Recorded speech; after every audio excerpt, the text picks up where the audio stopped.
नमस्ते, मैं आर्या माहेश्वरी स्वागत करती हूँ आपका मेरे YouTube चैनल पर।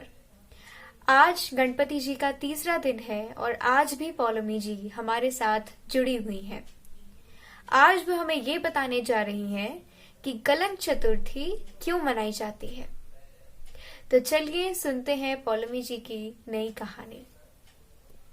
एक बार श्री कृष्ण अपने दरबारी सत्यजीत के कंठ पर रखी स्यामंतक मणि देखकर मंत्रमुग्ध हो गए थे। सत्यजीत ने स्वयं भगवान सूर्य नारायण को प्रसन्न कर उनसे स्यामंतक मणि प्राप्त की थी। उस मणि की विशेषता यह थी कि उससे प्रतिदिन 8 भार सोना निकलता था।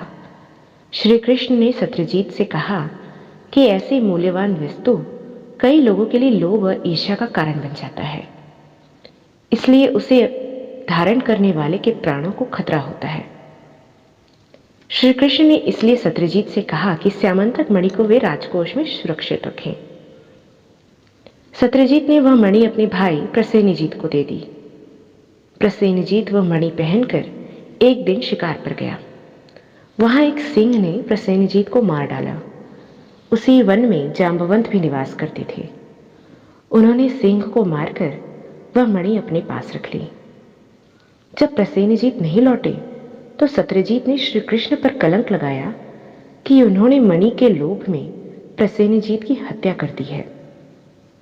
अपने कलंक को धोने के लिए श्री कृष्ण जंगल में गए और प्रसेनजीत के अवशेषों का पीछा करते करते जांबवंत की गुफा में पहुंचे।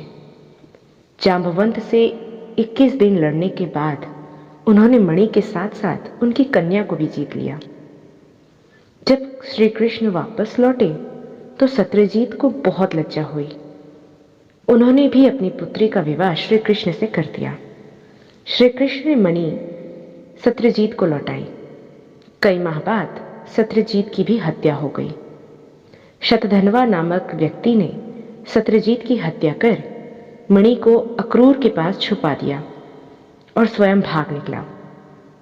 जब श्री कृष्ण ने शतधन्वा को मारा तो देखा कि मणि उनके पास नहीं थी।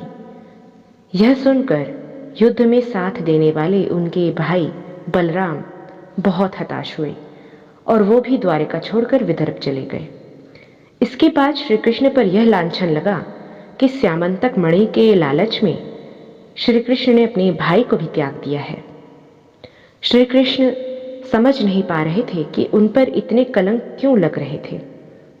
तब नारद जी प्रकट हुए और उन्होंने श्री कृष्ण से कहा कि भाद्रपद की शुक्ल पक्ष की चतुर्थी को उन्होंने चंद्रमा के दर्शन किए थे, इसलिए उन पर यह कलंक लगा हुआ है।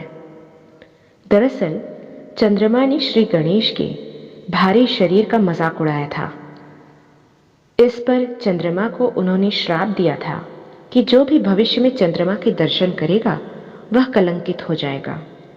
इसके उपरांत चंद्रमा ने गणेश से क्षमा मांगी और बाद में उनकी उपासना की। गणेश ने उनको श्राप मुक्त किया पर कहा कि वर्ष में एक बार भाद्रपद शुक्ल पक्ष की चतुर्थी को कलंक चतुर्थी कहा जाएगा। उस दिन जो भी चंद्रमा के दर्शन करेगा वह कलंकित होगा। इसीलिए इस चतुर्थी को श्री गणेश की पूजा की जाती है और इसे गणेश चतुर्थी कहा जाता है।